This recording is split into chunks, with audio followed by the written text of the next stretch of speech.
your hands above your head. You gonna do what I say? And put your hands above your head.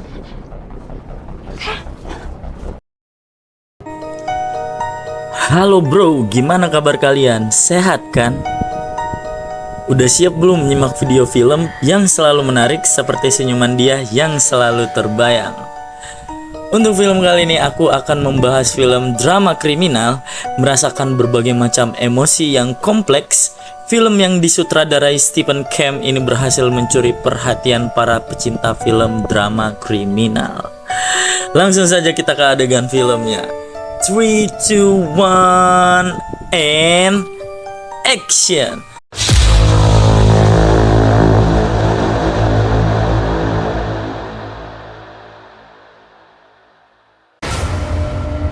Diawali dengan memperlihatkan seorang pria yang bernama Cameron.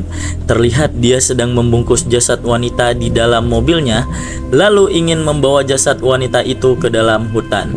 Di sini Cameron mempunyai istri yang bernama Janice yang akan membantu dia membawakan sebuah skop di mana Janice terlihat tidak ingin membantunya sambil memegang kalung salibnya karena terlihat dia takut. Cameron mulai mengatakan kalau dia juga terlibat akan hal itu. Akhirnya si Janice menuruti apa kata lelaki klimis tersebut. You what? Hey, you're a part of this too. Setelah ingin melanjutkan perjalanan, Cameron menjelaskan bahwa kenapa ia membunuh wanita tersebut. Dikarenakan wanita itu terus saja berteriak, Janice pun tak bisa berbuat apa-apa dan hanya bisa menunduk saja. I told her not to scream. You heard me, right? Scene berganti di mana terlihat sosok Colin yang baru saja turun dari mobil dan mencoba cari tumpangan lainnya. Namun tampaknya dia kesulitan untuk mencari tumpangan selanjutnya. Terlihat mobil putih yang menghampirinya, di mana mobil tersebut ditumpangi oleh sosok pasutri Cameron dan Janice, di mana ia memberikan tumpangan kepada si Colin yang dari tadi tak kunjung mendapatkan tumpangannya. Heading that way. Really? Hop in. Thanks. Di mobil mereka mulai ngobrol dan berkenalan, di mana si Colin mengatakan kalau tujuan asli dia menumpang adalah ingin pergi ke rumah temannya di kota kecil yang biasa disebut Westwood. Ia ingin memberi surprise ke temannya karena temannya sedang berulang tahun. Lalu kemudian si Colin bertanya kepada pasutri apa yang dia lakukan bersama-sama. Lalu Janice menjawab dia hanya ingin bersantai berjalan-jalan saja. Setelah bensin sudah mulai terkuras, Cameron mampir di suatu pom bensin sedangkan Colin menuju ke toilet. Terlihat Cameron mengambil suatu box dari bagasi mobilnya lalu memindahkan itu ke bangku belakang. Sesudah berkaca dan sudah merasa cantik kembali, Colin hendak kembali ke mobil dan melihat sudah ada suatu box di sebelah ia duduk tadi. Setelah melanjutkan perjalanan dari pom, Cameron mengatakan bahwa mereka mau mampir ke suatu tempat di mana ia akan melakukan foto-foto di tempat tersebut. Dengan berat hati karena sudah numpang di mobil orang, Colin pun ikut serta dalam agenda tersebut. Apparently there's some ice caves up ahead on the main highway. We were thinking Ketika sudah sampai dengan akting yang sangat hebat berkat kacamatanya yang keren, Cameron menyuruh Colin dan Janice untuk duluan karena ia ingin menyiapkan barang-barang untuk dipakai berfoto saat nanti. Tak selang lama Cameron langsung menodongkan pisau di bagian leher Colin dan mengancamnya bahwa Colin harus menuruti semua apa yang dia katakan. Sudah tak bisa apa-apa lagi setelah mulut yang sudah diikat, mata yang sudah ditutup, Cameron hendak memasukkan kepala Colin di box yang ada di mobilnya tadi, lalu kaki yang diikat keras oleh si Cameron. Sungguh jahat sekali ini orang. Tiba di rumah, Cameron membawa Colin di ruang bawah tanah, mengikat tangan Colin dan merusak baju Colin serta mengikat tangannya bergantung ke atas. Lalu si Cameron menyingkirkan pijakan kakinya, lalu terus mencambuknya. Setelah itu tiba-tiba Cameron langsung melakukan suatu hal di luar Nurul bersama Janice istrinya yang ternyata sudah menunggu. Anjir, kelainan anjir mamang klimis ini. Kemudian ketika dia sudah mau pergi, si Colin kembali dimasukkan kepalanya ke box dengan kaki dan tangannya yang sudah terikat.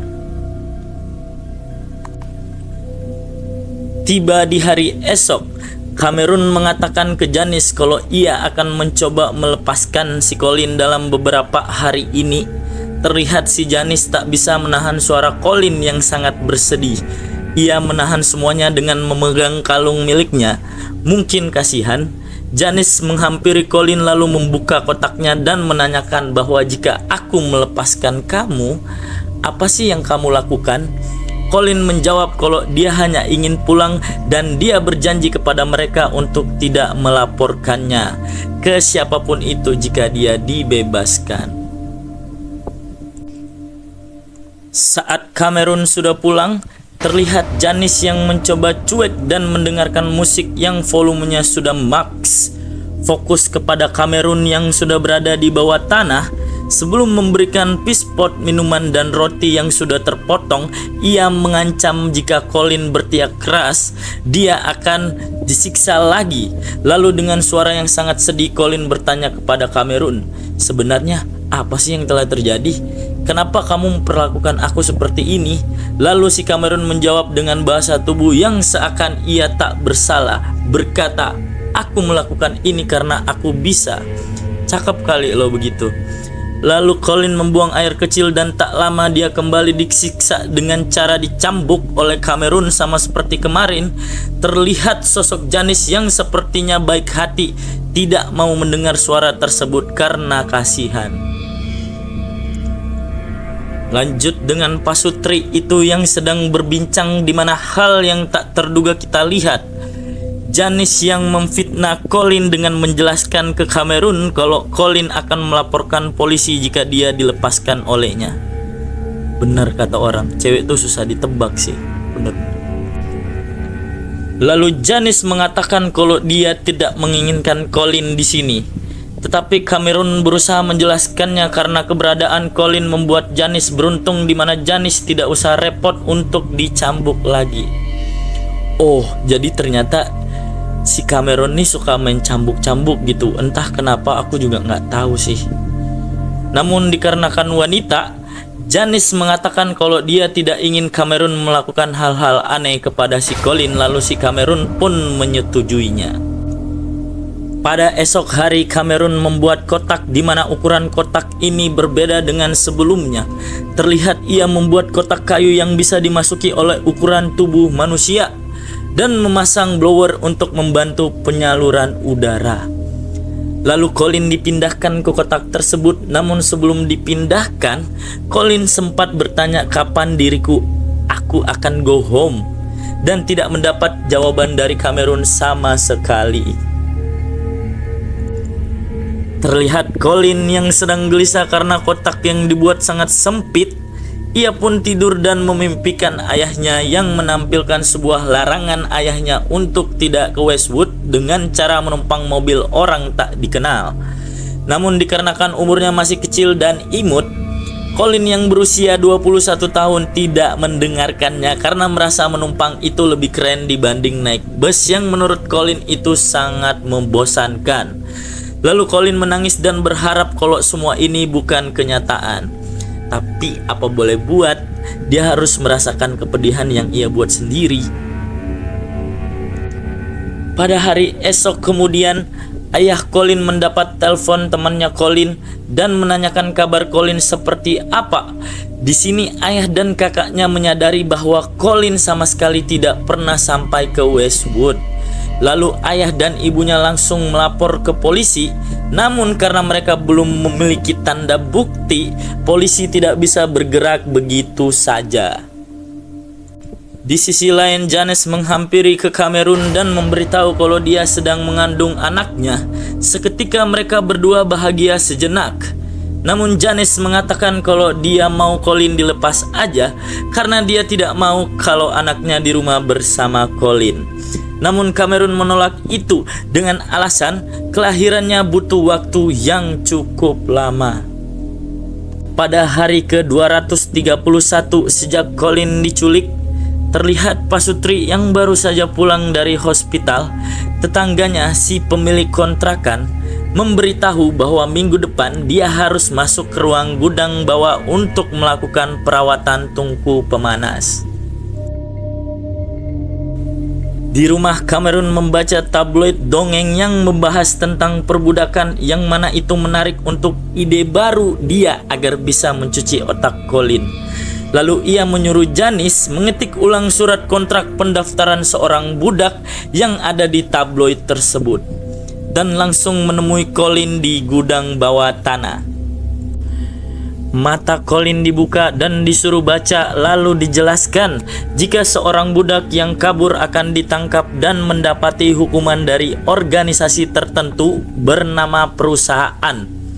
Tak cukup sampai di situ, dia mengatakan kalau dia adalah salah satu anggota dari perusahaan, di mana dia beruntung memiliki beragam manfaat yang disediakan oleh perusahaan, seperti perusahaan akan melacak dan menghukum budak dari anggotanya yang sudah ditinggalkan. Bahkan keluarga dari budak tersebut akan mendapati hukumannya juga. Kejadian ini nih kayak ngingetin gue kayak di dalam adegan SpongeBob ada api yang menyala, padahal kan itu di bawah laut ya. Aneh juga. Cameron memperlihatkan foto Colin dan Bonnie dan memperlihatkan alamat rumahnya. Dia mulai mempercayainya. Omong kosong terus berlanjut, di mana Cameron mengatakan kalau Janice dulu seorang budak sebelum dia dijadiin istri. Janice kabur dari majikan, lalu dia dikejar oleh perusahaan. Saat perusahaan akan menghukumnya, Cameron menyelamatkan dia dan ia pun menikahinya. Cameron mengatakan bahwa jauh lebih baik dia tinggal di sini daripada dia tinggal di perusahaan tersebut. Lalu si Cameron memberikan sebuah kertas yang sudah dibuat oleh si Janice dan memberitahukan ke Colin bahwa dia akan aman ketika menandatangani di situ, karena di situ sudah resmi menjadi budak Cameron dan tidak akan dapetin gangguan dari perusahaan tersebut. Lalu Cameron mengulti Colin dengan cara membohonginya lagi, mengatakan jika ada tamu perusahaan yang menunggunya di ruang tamu. Memasuki sore hari, Cameron membawa Colin ke atas setelah bertahun-tahun dikurung lamanya. Ia diberikan pakaian dan kalung, lalu diajari bagaimana cara dia memanggil Cameron dengan sebutan Tuan, sedangkan Janice Nyonya. Belum cukup puas dalam membohonginya, Colin juga diajari menjadi budak seutuhnya dengan memberikan kata attention, atau kata bahasa Indonesia itu perhatian. Colin harus berlari ke pojok ruangan. Karena salah fokus dengan indah tubuhnya si Colin, ia mulai mendekatinya, namun si Janice lewat, yang dimana membuat dia sedikit kecewa. Lalu dia beralasan kepada Janice jika Colin sedang dilatih untuk menjadi budak yang baik di rumah ini. Karena cemburu melihat suaminya di dekat Colin yang tanpa busana itu, Janice menyuruh Colin memakai pakaiannya. Lanjut, di mana adegan menunjukkan Colin sedang membersihkan karpet rumahnya. Ia mendapati Alkitab yang ada di bangku, tetapi Janice melihatnya. Janice juga marah ketika Colin menanyakan apa agama Janice sebenarnya. Keesokan harinya, pemilik kontrakannya menegaskan kapan dia bisa memasuki ruang gudang bawah untuk melakukan tungku pemanas karena sertifikasinya akan berakhir. Ia juga mempertanyakan gorden rumah yang selalu ia tutup hari malam.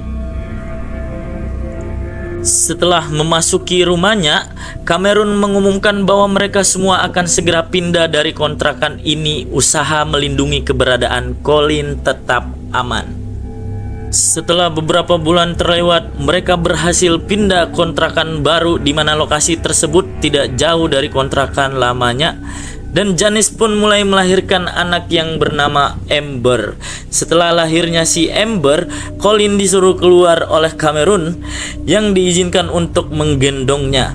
Belum lama dia menggendongnya, Cameron menyuruh Colin masuk kembali ke tempat ruang barunya yang berada di bawah kasur Cameron dan Janice. Hari ke-683 sejak terjadinya penculikan. Terlihat Colin yang memberitahu ke Pasutri bahwa makan siang telah siap. Janice yang tak kunjung menemukan garpu di meja makannya membuat Cameron mulai kesal dan berteriak "Attention!" yang dimana membuat Colin mengambil posisi.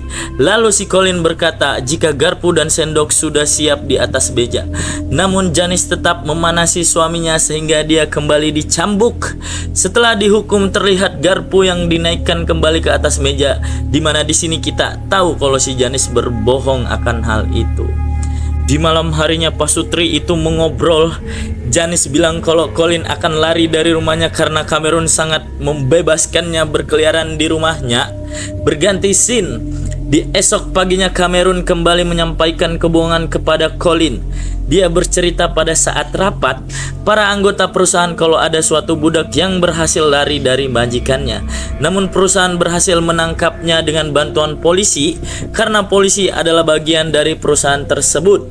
Lalu budak itu disiksa hingga tewas. Lalu dengan anehnya ia berkata kalau Colin beruntung mendapat majikan sebaik dia. Fuck, kata gue teh. Di sore hari Colin membantu Cameron untuk mengambil kayu di suatu tempat. Lalu ia bertemu dua pria yang sedang mencari kayu sepertinya. Ia memberitahu agar Colin tidak memanggilnya dengan kata tuan karena alasan pria itu akan meminjamnya. Colin yang sedang mengangkat beberapa kayu dan melihat mood Cameron yang sedang baik, ia pun memberanikan diri bertanya mengapa perusahaan tidak mengizinkannya untuk bertemu keluarganya. Pada akhirnya Cameron mengizinkan Colin mengirim surat seminggu sekali untuk keluarganya. Lalu Colin sangat bahagia mendengar hal itu. Situasi sedang enak-enaknya, Cameron tak sengaja melukai bagian kakinya sendiri dan minta tolong kepada Colin. Colin yang melihat ada kesempatan kabur, ia lebih memilih untuk membantu Cameron. Kejadian ini memperlihatkan kalau kebohongan yang sudah dibuat Cameron berhasil dan membuat Colin setia pada majikannya. Sesampainya di rumah, Janice yang melihat Colin sedang membersihkan kakinya mulai cemburu lagi. Lalu Colin disuruh untuk memasak saja dan ia menggantikannya. Malam pun tiba, terlihat si Janice meminta untuk dibelai. Namun nampaknya Cameron lelah yang berakibat Janice merasa dirinya sudah tidak dicintai karena si Cameron terlihat lebih memperhatikan Colin. Sontak Cameron langsung mengeluarkan Colin dari tempatnya dan menaruh tepat di tengah-tengah di mana dia sedang melakukan hoba-hoba bersama Janice. Namun nampaknya Cameron lebih banyak menyentuh Colin di mana Janice marah dan langsung keluar lalu menyuruh si Cameron mengurungnya kembali. Pada hari ke-1935 hari semenjak penculikan, secara terbiasa Janice hanya mengeluarkan peace pot Colin dan selalu memberikannya makanan bekas keluarga mereka. Lalu terlihat Amber yang sudah bisa berjalan di mana Colin menyadari sudah 2 tahun dia di dalam itu dan diizinkan keluar hanya untuk ke kamar mandi saja. Karena sudah lama tak berjalan-jalan, mereka memutuskan untuk pergi berlibur 7 hari di tempat wisata. Nasib Colin yang ditinggalkan begitu saja di tempatnya dengan blower yang belum pernah diganti. Seketika blower itu rusak dan Colin pun kekurangan oksigen kepanasan. Lalu ia berhalusinasi di mana ia bertemu kakaknya yang sedang duduk. Ia bertanya kepada kakaknya, kenapa Tuhan tega melakukan ini kepadanya? Seketika Janice muncul lalu mengatakan kalau dia di sini hanya untuk hidup menderita. Saat bersamaan Colin terbangun karena genangan air yang membanjiri tempatnya. Ia mencoba menendang kotak tersebut sampai terbuka. 1 minggu pun usai, keluarga tersebut pulang dan Cameron mencoba cek tempat Colin yang dimana membuat dia mengira bahwa Colin berusaha kabur dari tempatnya. Betapa terkejutnya kita pada saat melihat Cameron menemukan Colin yang masih ada di dalam rumah tersebut. Colin mengatakan kalau dia kehausan dan mengembalikan kitab Janice. Setelah Cameron membersihkan kotak dan memasukkan Colin, ia tak sengaja membaca kitab tersebut di mana ayat itu yang bertuliskan budak diperbolehkan menikah dengan majikannya. Di malam harinya, Janice menemukan di salah satu kitabnya sudah dilingkari oleh suaminya mengenai perbudakan tersebut. Cameron bertanya apakah boleh dirinya memadu si Colin karena di Alkitab seorang diperbolehkan menikah lebih dari satu. Janice pun menyetujuinya. Mungkin di sini si Janice sudah nggak bisa apa-apa karena satu-satunya alasan dia untuk berbuat baik hanya karena pada esok hari Cameron mengajak Amber untuk berjalan-jalan. Janice memberikan Colin sebuah tutup kepala. Colin diajak untuk membaca Alkitab bersama-sama dan setelah itu Janice berkata kalau dia mau membagikan suaminya bersama si Colin. Lalu Janice juga memberitahu ke Colin kalau Colin tidak usah panggil nyonya lagi. Memasuki 2135 hari berlalu, Cameron menyuruh Colin agar membersihkan dirinya untuk melakukan hoba-hoba di kamar.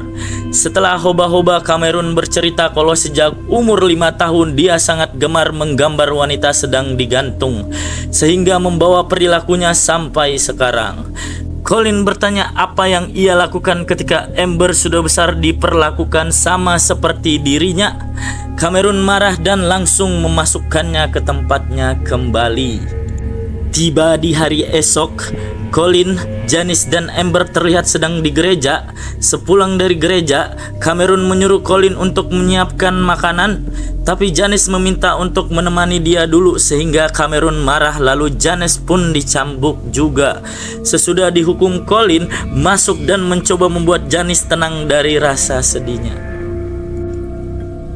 Memasuki hari 2310 bulan September tahun 1983, Cameron kembali menipu Colin mengatakan bahwa Colin diperbolehkan untuk bertemu keluarganya, namun ia harus dites agar bisa masuk ke dalam standar perusahaan.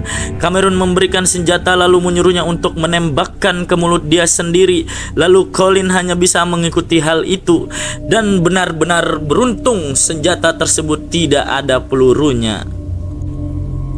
Setelah sampai di rumah keluarganya Colin, Cameron memberitahu kalau perusahaan sedang mengawasi apa saja yang Colin bilang ke keluarganya. Jika Colin melakukan pelanggaran maka resiko akan ditanggung untuk keluarganya juga. Colin pun berterima kasih dan membuat janji tidak akan melanggarnya. Ngapain berterima kasih? Orang ditipu. Namun setelah bertemu keluarganya, Cameron tidak bisa menghabiskan waktu yang lama di sana. Dia pun beralasan akan ada rapat yang dihadiri. Di sisi lain, orang tua dan keluarga Colin sangat bahagia dan langsung berfoto bersamanya. Tiba saatnya makan bersama, Bonnie bertanya siapa pria yang mengantarnya tadi. Karena Colin takut, dia mengatakan bahwa pria itu bernama Mike dan dia adalah seorang teknisi komputer. Belum puas dengan jawaban tersebut, Bonnie terus menanyakan terus lebih dalam membuat Colin menghindar dan pergi ke kamar mandi. Ayahnya Colin meminta kalau kita tidak perlu banyak bertanya untuk sementara. Yang terpenting Colin sudah ada di sini. Ayahnya juga mengatakan kalau Colin mengikuti ritual agama tertentu yang membuatnya agak lain, tidak seperti biasanya. Bonnie tetap tidak percaya dan masih merasa kalau sikap adik yang sebenarnya tidak seperti ini. Saat malam sudah tiba, Bonnie menjelaskan di dalam buku yang sedang mereka lihat kalau sepupunya sudah menikah. Lalu Bonnie juga mengatakan kalau dirinya biasa mengirim surat seminggu sekali, sekarang sudah berhenti, yang membuat si Bonnie mengira kalau Colin sudah tiada. Karena perkataan tersebut, Colin pun menghindari dan pergi sleep. Keesokan harinya, melihat ada yang aneh dari adiknya, Bonnie meminta Colin untuk berkata jujur dengan apa yang sebenarnya Colin sembunyikan padanya. Di saat Colin ingin menjelaskan semuanya, tanpa diduga Cameron datang untuk menjemput Colin. Colin mengira ia akan dijemput besok, tapi Cameron menjawab rapatnya sudah selesai lebih awal. Lalu saat si Colin berkemas, ayahnya langsung mengenalkan Cameron ke Bonnie dan istrinya. Lalu sang ayah bertanya bagaimana hubungan kalian. Cameron menjawab bahwa dia mengenal Colin baru beberapa bulan ini merencanakan pernikahan bersamanya. Bonnie pun masih kekeh dengan rasa curiganya. Lalu dia menanyakan di mana tempat tinggal mereka. Saat mengetahui itu berbeda dari surat yang dikirimkan Colin sebelumnya, Colin membantu Cameron yang beralasan mereka sudah pindah dari tempat itu. Lalu sang ayah meminta nomor HP yang bisa dihubungi. Dikarenakan ini masih tahun 80-an zaman itu, mungkin belum banyak kali ya. Cameron mengatakan telepon di rumahnya belum dipasang. Ia berjanji akan memberikannya setelah sudah dipasang. Lalu ibunya pun memotret mereka berdua. Lalu mereka berdua pamit, yang dimana ayahnya berpesan ke Cameron, jagain anak gue. Suatu malam Janice tak sengaja mendengar kata-kata dari Cameron yang mengajak Colin menikah. Saat Janice masuk, ia mencoba bersikap dingin kepada Cameron. Lalu esok paginya, Colin melihat Janice sedang mengemas barang. Lalu ia mengetahui kalau Janice ingin pulang ke orang tuanya. Dengan membawa si bocah kecil Amber, terlihat Cameron berusaha menghentikannya. Janice tetap pada keputusannya dan tetap menaiki mobil jemputannya. Scene berganti, Cameron yang dihampiri oleh Colin dan menawari apakah ada yang bisa dia bantu. Namun bukannya tenang, Cameron marah lalu berteriak perhatian lagi. Sontak Colin langsung mendengar itu, berlari dan melakukan hal yang sudah biasa dia lakukan.